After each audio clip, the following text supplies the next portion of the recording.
Hi, everybody. Lynn Cox here, clinical hypnotherapist, and I work with women and help them recover from abuse in childhood or as adults. Anyway, I want to hop on and talk a little bit about a second common question I'd posted, I think at the end of last week, and that being a common question people have is how do I recover from and or heal from abuse and traumatic experiences? Well, sharing stories is sometimes a really good way to help people gain an understanding and illustrate things. So, to that point, I did just post up a couple of things on my stories. One of them, I'm looking down at my phone here so I get the name right. But one of them was this reference to a woman who essentially stood in front of a polar bear and her child and some of his friends to protect them. And I made the note there, logic versus emotion, which one's going to win? I also did, repost something from a neuroscientist who talked about, I'm just looking to see if it's up there still. Essentially, what he was saying was, you know, building new pathways through repetition and through willpower is a way to make change. And I'm not denying that, but I put the note up of, yeah, but you kind of really need the emotional side for things to really take effect.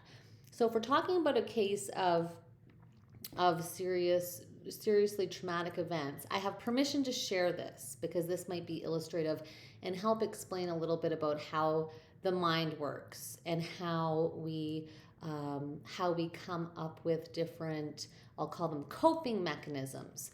So there's a woman who was abused as a child in the home by her brother.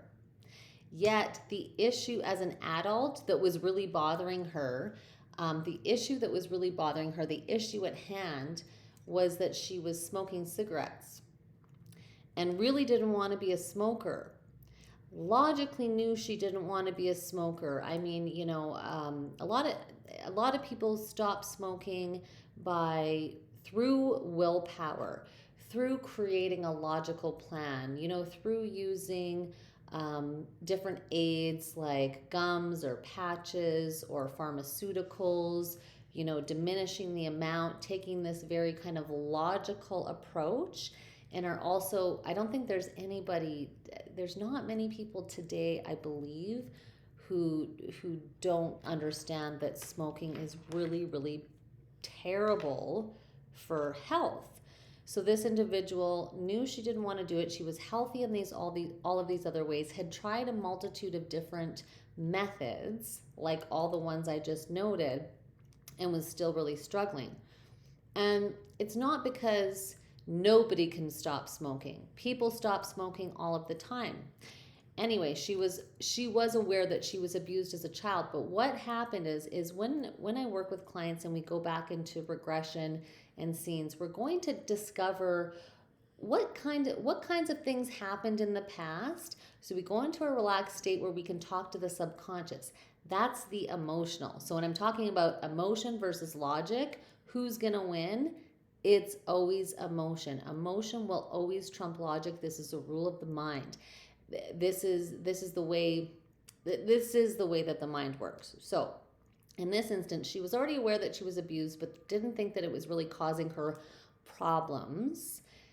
Yet, when having a session from the perspective of the desire to stop smoking, to figure out what was standing in between being able to stop the smoking, we go back to scenes and ask the subconscious mind. So that's the emotional mind. This is where our beliefs and imprints are laid down. This is when there's really strong emotion driving it, making that imprint, forming that belief. And sometimes these beliefs and imprints are not even in the conscious awareness logical mind. So interestingly, we go back to a few scenes, but the really big one, the really, really big emotional one that she hadn't remembered even until that session, but that became very apparent and very evident and bright, was a scene where she went into her father's car. So her father wasn't abusing her and wasn't even aware of it. But left the house with her father, went into the car. Her father smoked. He lit a cigarette in this scene. And she remembered the being in the car with him, the smell of that cigarette being lit. This is another thing is where people talk about triggers and memories, and scent. Our olfactory senses are one of the strongest triggers in terms of memory and association that we have. Sounds are as well too. Songs, absolutely. Smells. So when she was describing and talking about the emotions in the scene, the thing, and she was very little, like 6 or 7, the emotions coming up in here were take me with you. And this feeling of being safe, being out of the house with her dad in the car, and then the smell of that cigarette. So she had formed a very, very strong association with safety, safety from being with her father, love, being away from that situation in the house because the brother was assaulting her in the home when the parents weren't around. And then so therefore formed this very deep emotional from the need of safety. That is one of children's most significant needs, is to be safe, to feel safe. And so once that was discovered through that process of going back and realizing that strong emotion, and then realizing that it was a false belief. So it's reasonable to see how that association can be made by a child's mind. Take me with you. Don't leave me behind. Please don't leave me there. I want to be away from there. I'm safe with my dad in the car. Cigarette lit, association made. We can see that that's not logical. As a 30-something-year-old adult saying, I don't want to smoke cigarettes. I know this is bad for me. What's with this compulsion that I can't seem to break? So that's how the mind works. That's how emotions can impact beliefs, and that's how hidden they can be, and how they need to be kind of dug up and uncovered in order then, while clients are in a relaxed hypnotic state, once they're uncovered and realized, that's when we'll call it illogical connection in that belief can be made, and that's when the unwinding can happen. And so she had a great result after that, and was able to she didn't stop smoking right away, but it changed immediately in her relationship, and the compulsion and the need and the desire, because there were other ways that she was able to realize that, she wasn't 6, 7 years old. She was in a safe situation, and that emotion that made that belief was essentially interrupted, disrupted, disconnected, however you want to call that. And so I'd posted the story about the woman standing in front of a polar bear to protect her children. And I think I haven't looked it up if it's true or not, but tales of a mother or a father being able to lift a car off somebody to save them, so having superhuman strength, or putting themselves in harm's way, like stepping in front of a polar bear. Logically speaking, who's going to win between a polar bear and I believe the woman was 41 at the time. I don't know how large she was, but still, logically speaking, there's no match, there's no doubt. The emotion, though, of the motherly instinct, pardon me, or the fatherly instinct to protect, is going to totally override any sense of logic. So this is the way that our brains work. We've got our fight, flight, freeze, and then there's another one now called fawn. I'll maybe talk about that again or in future videos because it is relevant. particularly with people who are overcoming symptoms of trauma. But when it comes down to it, emotion and logic, emotion will win.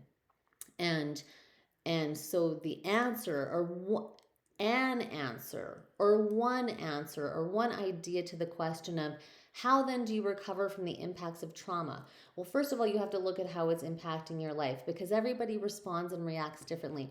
People will have different beliefs and associations, like that example with the fear and then the safety in connecting it to the smoking. Others, I've had cases where women have wanted to shed weight, similar situations, or have wanted to shed weight and then have had these really positive associations with certain types of foods, usually sugary foods, and feeling like they've been loved and taken care of and prioritized. So you need to kind of understand, first of all, like what areas. And the best way to do it is to look at your life, look at the areas of it in your life, look at what things seem to kind of always be happening, patterns that are occurring, or things that you're maybe addicted to, things like that. And then you can look at those things, and then you can do something like an RTT or hypnotherapy session to figure out, okay, what's underneath that. And it's also interesting because it's not always the case that these impactful events cannot be remembered unless you're in hypnosis. I actually saw a client yesterday, and we did go back to scenes, and she had a really great session, great experience. And when we wrapped up and then we're debriefing, I always ask people, did anything surprise you that came up? Had you remembered that? And she was actually well aware of each one of those three scenes that her subconscious took her back to. She had done some other work, journaling and exploration work, to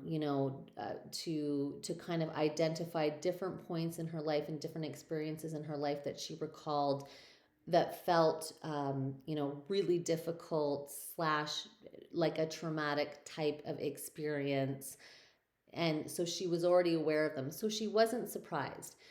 But interestingly enough, even though she was aware of them and she had looked at them before she'd had a session, she said the difference was that while she was in the session, it was like she could really feel it.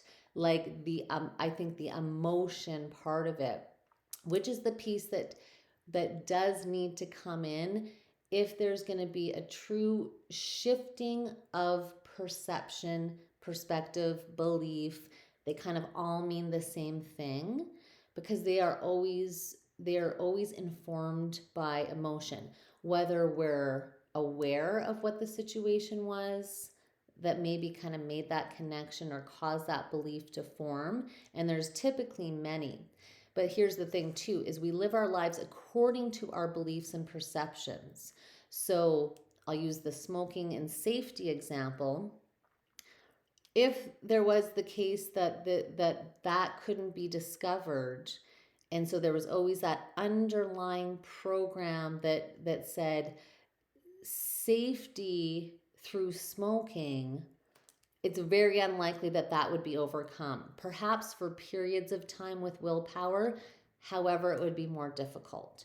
So that's a fundamental part of being able to change, disrupt, and kind of snip beliefs that aren't serving in adulthood. See why they were formed, see how, be tuned into what the emotions were, have that understanding, and then there's ways to interrupt and basically break that illogical belief. And then so something new can be laid down, a new understanding, a new emotion. So that's what I have to say about how, one of the ways how people can recover and heal from traumatic events and traumatic instances. So I hope everyone's having a great day, and I will be on soon. Bye for now.